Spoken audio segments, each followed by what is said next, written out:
सर्वांना सस्नेह जय जिजाऊ. राधाकिशन कराळे ऑफिशियल या यूट्यूब चॅनलमध्ये आपल्या सर्वांचे स्वागत करतो. आज आपण या व्हिडिओमध्ये मुख्यमंत्री माझी लाडकी बहीण योजना या योजनेविषयी नवीन अपडेट आलेला आहे त्याविषयी माहिती पाहणार आहोत.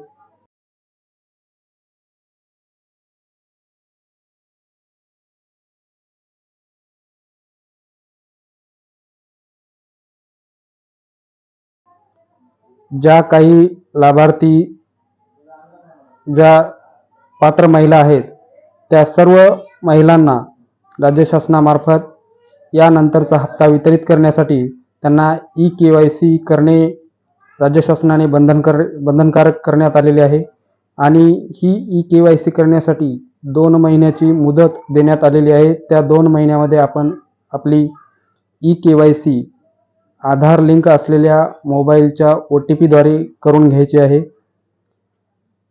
ही ई-KYC केली नसेल तर यानंतरचा हप्ता तुम्हाला मिळणे शक्य नाही. त्यामुळे मुख्यमंत्री माझी लाडकी बहीण योजना या योजनेतील सर्व पात्र लाभार्थी महिलांना राज्य शासनामार्फत आपली ई-KYC करण्यासाठी 2 महिन्याची मुदत देण्यात आलेली आहे. त्यामुळे आपण आपली ई-KYC लवकरात लवकर करून घ्यायची आहे.